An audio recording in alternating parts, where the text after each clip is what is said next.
Assalamualaikum warahmatullahi wabarakatuh. Selamat pagi anak-anak. Gimana kabar semuanya? Semoga sehat selalu dan dalam lindungan Allah Subhanahu wa taala. Amin amin ya robbal alamin. Ya, sebelum kita memulai pelajaran kita hari ini, alangkah baiknya kita berdoa terlebih dahulu agar pelajaran kita hari ini dapat bermanfaat bagi kita semua. Berdoa dimulai. Berdoa selesai. Di sini Ibu akan membahas tentang sholat. Sholat ada berapa waktu sih? Ada 5 ya. Yang pertama ada subuh, zuhur, asar, maghrib, dan isya. Nah, Ibu akan menjelaskan pengertian sholat.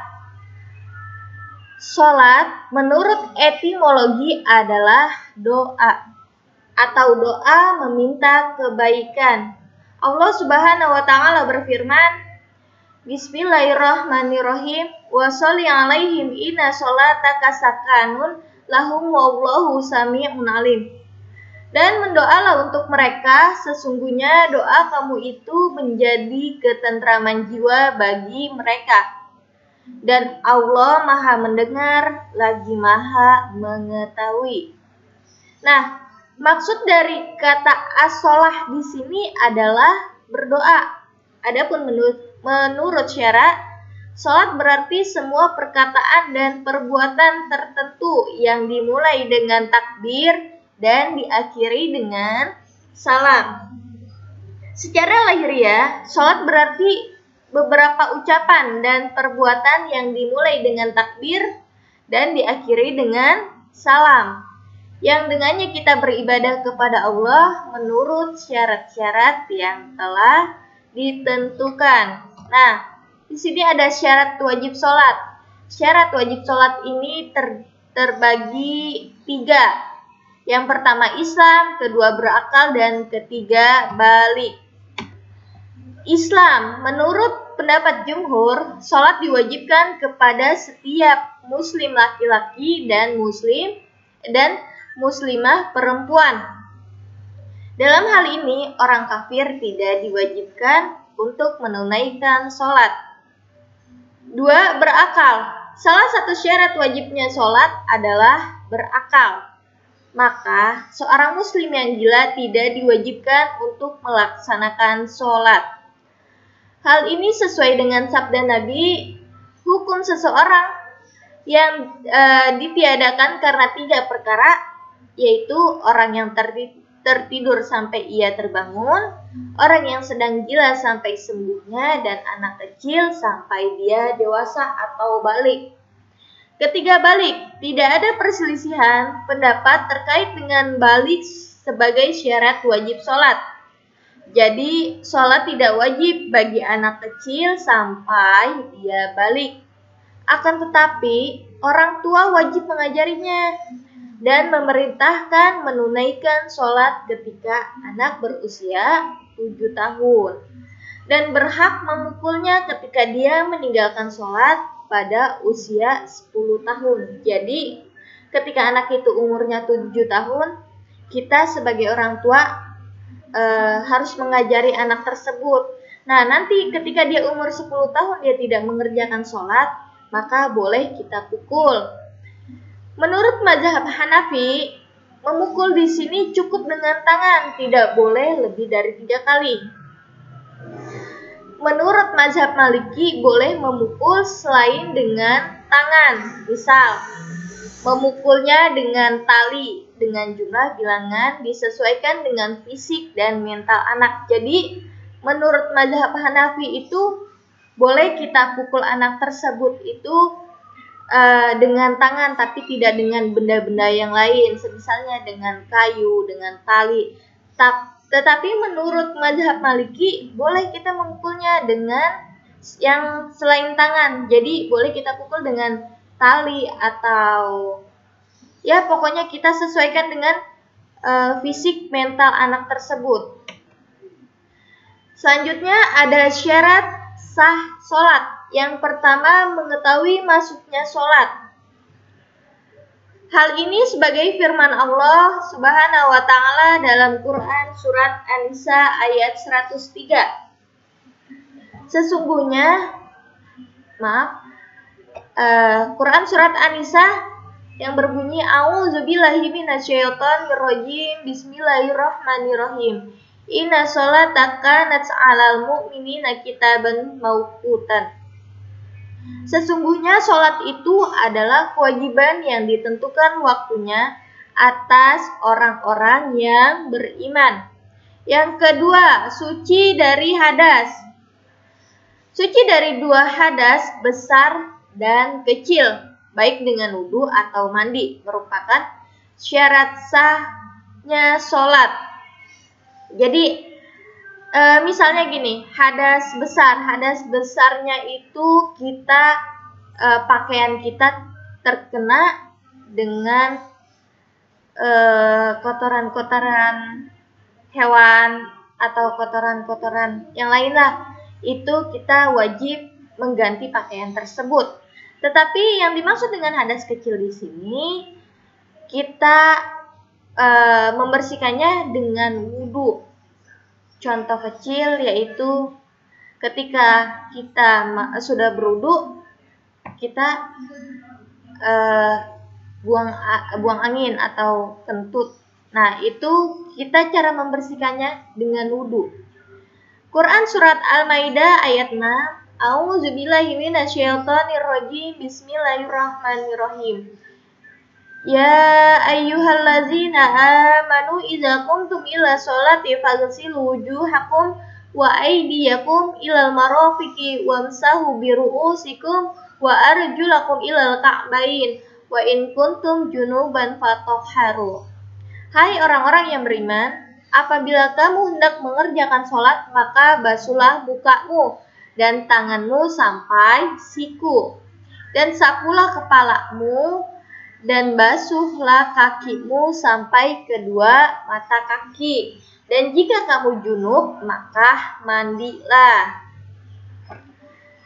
Nah, hadas besar di sini ya, contoh menurut Quran surat Al-Maidah yaitu seperti junub.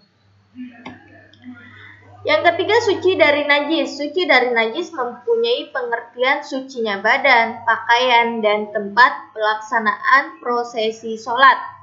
Sebagaimana firman Allah dalam Quran surat Al-Mudaththir ayat 4 yang berbunyi A'udzubillahi minasyaitonirrajim. Bismillahirrahmanirrahim.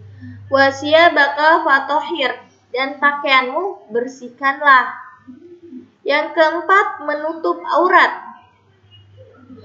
Dalam Quran surat Al-A'raf ayat 31, A'udzubillahi minasyaitonirrajim. Bismillahirrahmanirrahim. Ya bani Adam khuzu zinatakum inda kulli masjidin. Hai anak Adam, pakailah pakaianmu yang indah di setiap memasuki masjid. Nah, jadi enggak cuma kita ke mall memakai pakaian yang bagus, tetapi ke masjid juga memakai pakaian yang indah. Ayat tersebut memakai kata zina yang berarti perhiasan. Ibnu Abbas memberikan penafsiran bahwa yang dimaksud perhiasan di atas adalah pakaian. Kemudian maksud masjid di sini adalah sholat. Maka arti bebas dari ayat tersebut adalah tutuplah aurat ketika hendak menunaikan sholat. Nah, aurat laki-laki mulai dari pusar sampai dengan bawah lutut. Lutut seorang laki-laki itu termasuk aurat. Yang kedua, aurat perempuan. Semua bagian tubuh kecuali wajah dan kedua telapak tangan. Nah, kedua telapak kaki. Tapi pendapat yang sahih, kedua telapak kaki termasuk aurat. Yang kelima, menghadap kiblat. Para fuqaha sepakat untuk mengatakan menghadap kiblat adalah salah satu syarat sahnya sholat. Ini berdasarkan firman Allah dalam Quran surat Al-Baqarah ayat 144. A'udzubillahi minasyaitonirrajim. Bismillahirrahmanirrahim. Wa min haitsu kharajta fawalli wajhaka satral masjidil haram. Wa innahu lal haqqu mir rabbika wa maulahu bighafilin amma ta'malun. Dan dari mana saja kamu keluar, maka palingkanlah wajahmu ke arah Masjidil Haram. Sesungguhnya ketentuan itu benar-benar sesuatu yang hak dari Tuhanmu, dan Allah sekali-kali tidak lengah dari apa yang kamu kerjakan. Itu menurut Quran surat Al-Baqarah ayat 144. Rukun sholat di sini ada 13. Yang pertama niat, kedua takbiratul ihram, yang ketiga berdiri jika mampu. Nah, gimana kalau misalnya kita sakit? Nah, kita sakitnya emang benar-benar tidak bisa untuk berdiri, yaitu berbaring. Ketika berbaring juga tidak bisa, berarti dengan cara isyaratnya dengan mata, dengan kedipan-kedipan mata. Yang keempat, membaca surah Al-Fatihah. Yang kelima, ruku dengan tumanina. Yang keenam, i'tidal dengan tumanina. Yang ketujuh, sujud dengan tumanina. Kedelapan, duduk di antara dua sujud dengan tumanina. Kesembilan, duduk tasyahud akhir. 10, membaca bacaan tasyahud akhir. Yang ke-11, membaca sholawat atas Nabi Muhammad SAW. Yang ke-12, salam. Dan ke-13, tertib. Hal-hal yang membatalkan sholat. Yang pertama, berbicara dengan sengaja.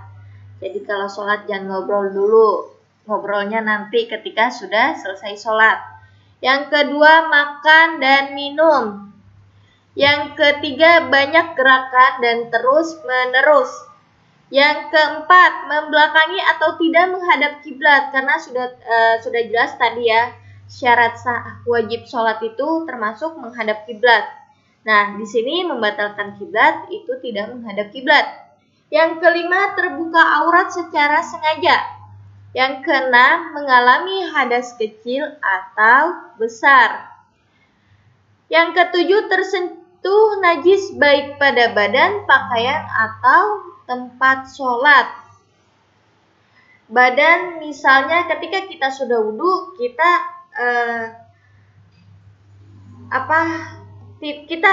kena dengan yang bukan muhrimnya. Baik misalnya laki-laki dengan perempuan, itu wajib kita udu lagi. Dan sholat juga tidak boleh bersentuhan dengan laki-laki dengan perempuan. Yang kedelapan, murtad, mati, gila, atau hilang akal. Yang ke-9, berubah niat. Yang ke-10, meninggalkan salah satu rukun sholat dengan sengaja. Yang ke-11, dan lain-lain. Macam-macam sholat sunnah. Sholat sunnah di sini ada 11. Yang pertama, sholat sunnah rawatib, yaitu sholat sunnah yang mengiringi sholat fardu 5 waktu. Yang pertama, 2 rakaat sebelum subuh atau sebelum fajar. Yang kedua, 2 rakaat sebelum zuhur. Ketiga, 2 rakaat sesudah zuhur. Keempat, 2 rakaat sebelum asar. 2 rakaat sebelum maghrib. 2 rakaat sesudah maghrib. Dan 2 rakaat sebelum dan sesudah sholat isya. Yang kedua, sholat sunnah istikharah, yaitu sholat yang meminta petunjuk. Nah, sholat meminta petunjuk yaitu dilakukan dengan 2 rakaat. Yang ketiga, sholat sunnah tahiyatul masjid, dilakukan sebagai penghormatan terhadap masjid bagi orang yang baru memasuki masjid. Yang keempat, sholat sunnah tahajud. Sholat sunnah tahajud dikerjakan pada malam hari, antara waktu Isya hingga terbit fajar. Waktu yang paling utama yaitu di sepertiga malam terakhir. Yang kelima, sholat sunnah duha, yaitu sholat sunnah yang dikerjakan pada waktu duha, yakni pada pagi hari setelah matahari agar meninggikan sampai kira-kira pukul 10. Yang keenam, sholat sunnah hajat, ialah sholat sunnah yang dikerjakan agar supaya keinginan atau kebutuhan kita dikabulkan oleh Allah. Nah, dilakukannya pada waktu kapan? Boleh dikerjakan pada siang hari atau malam hari, minimal 2 rakaat dan maksimal 12 rakaat. Sholat hajat dilakukan sendirian dan lebih utama bisa dikerjakan dengan berjamaah. Yang ketujuh, sholat istisqa, yaitu sholat meminta hujan. Yang kedelapan, sholat sunnah tarawih. Ke-9, sholat sunnah witir. Ke-10, sholat sunnah id atau hari raya. 11, sholat sunnah khusuf. Cukup sekian pelajaran kita hari ini. Kita akan lanjut pelajaran hari selanjutnya, yaitu menjelaskan tentang salah satu sholat tersebut yang tadi kita sebutkan itu ya, sholat sunnah tahajud, sholat sunnah duha, hajat, istikharah, sholat istisqa. Karena waktunya sudah habis,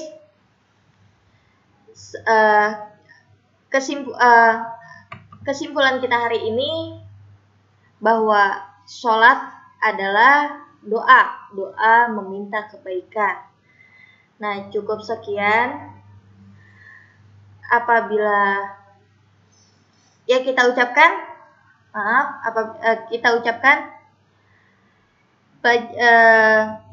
kita akhiri pelajaran hari ini. Kita tutup dengan mengucap hamdalah, alhamdulillahirabbil alamin.